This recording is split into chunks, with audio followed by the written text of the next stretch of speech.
महाराष्ट्राचा। नमस्कार, मी सुधा संध्या लाईव्ह मध्ये आपल्या सगळ्यांचं स्वागत। आंबेगाव तालुक्यामध्ये सतत सुरू असलेल्या मुसळधार पावसाने अक्षरशः हाहाकार माजवलाय। मे महिन्यामध्ये सुरू झालेला पाऊस थांबायचं नाव घेत नाही। मराठवाडा धाराशिव जिल्ह्यामध्ये नदीकाठच्या भागात पुराच्या पाण्यामुळे संपूर्ण गावे उद्ध्वस्त झाली। हजारो हेक्टर जमिनी वाहून गेल्या, अनेक जनावरे मृत्युमुखी पडलेत। संपूर्ण जनजीवन विस्कळीत झाले। तशीच परिस्थिती आंबेगाव तालुक्यात होईल या भीतीने नागरिक भयभीत आहेत। आंबेगाव तालुका आणि डिंबे धरण क्षेत्रात सतत पडत असलेल्या पावसामुळे घोड नदी पात्रात पाण्याचा विसर्ग सुरू आहे।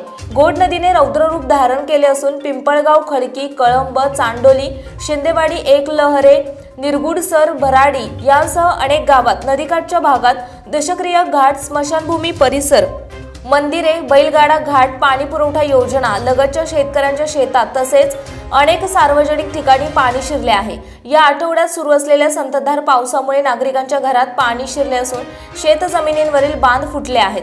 परिणामी तरकारी पिके, टोमॅटो, बटाटा, बीट, काढणीला आलेले सोयाबीन, मका, जनावरांचा चारा पिकांचे मोठ्या प्रमाणात नुकसान झाले आहे। शेतकरी बांधवांनी कांदा चाळीत साठवलेला कांदा हवेलीत आर्द्रता आणि पावसाच्या पाण्यामुळे मोठ्या प्रमाणात खराब झाला आहे। पावसामुळे शेतकरी बांधवांना प्रचंड आर्थिक फटका बसला आहे।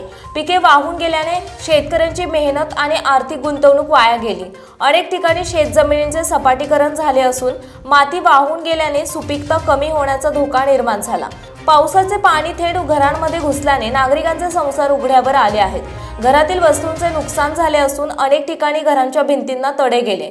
शेतकऱ्यांच्या आणि नागरिकांच्या या अडचणी लक्षात घेऊन युवा सेनेचे राष्ट्रीय कार्यकारिणी सदस्य श्री सचिन बांगर यांनी तातडीने प्रशासनाशी संपर्क साधून नुकसानग्रस्त शेतकऱ्यांना आणि नागरिकांना तातडीने मदत मिळावी अशी मागणी केली आहे।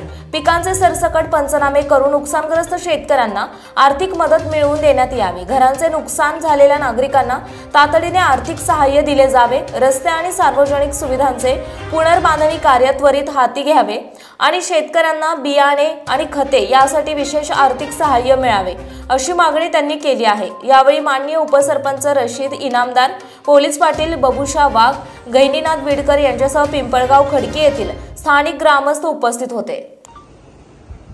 आंबेगाव तालुक्यामध्ये नव्हे तर संपूर्ण महाराष्ट्रामध्ये मे महिन्यामध्ये सुरू झालेला पाऊस थांबायचं नाव घेत नाही।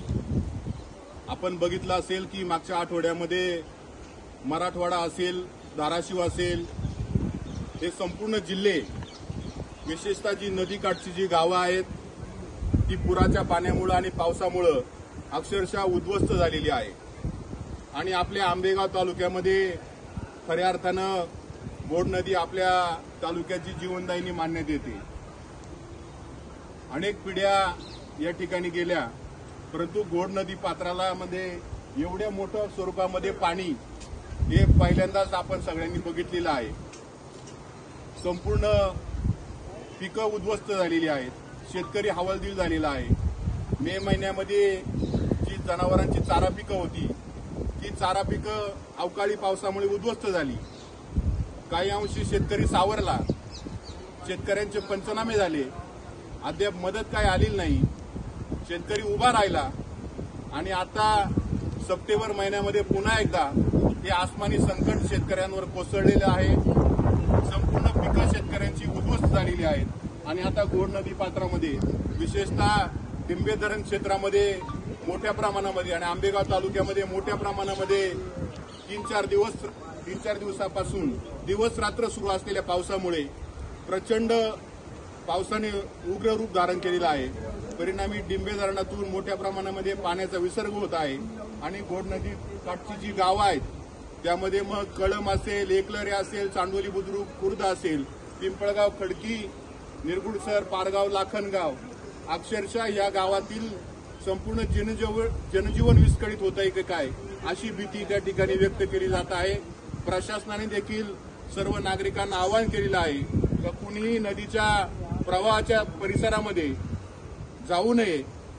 त्या दृष्टिकोनातून प्रशासन देखील आवश्यकता खबरदारी घेण्याचा प्रयत्न करीत आहेत। आपण आता पिंपळगाव, खडकी या परिसरामध्ये उभे आहोत। या ठिकाणी ग्रामपंचायत प्रशासन असेल किंवा पोलीस पाटील असतील यांच्या माध्यमामधून देखील नागरिकांना आवाहन करण्यात येत आहे की या नदीकाठचा परिसर हा पूर्णपणे प्रशासनाकडून सील करण्यात आलेला आहे।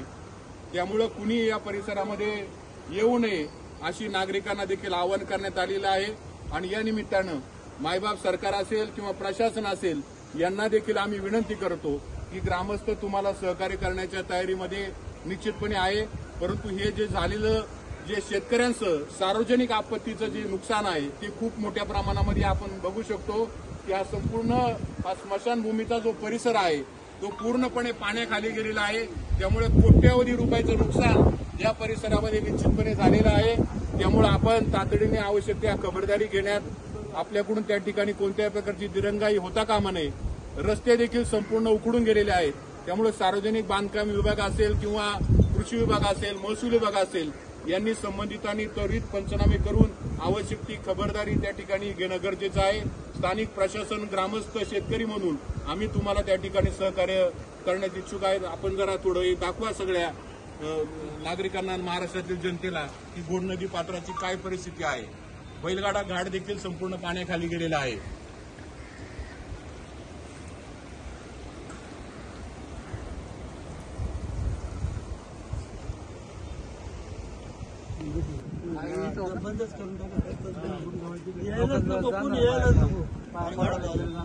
ताज्या आणि महत्त्वपूर्ण बातम्या पाहण्यासाठी आजच आमच्या संध्या लाईव्ह न्यूज चॅनलला YouTube वर सबस्क्राईब करा आणि बेल आयकॉन प्रेस करा।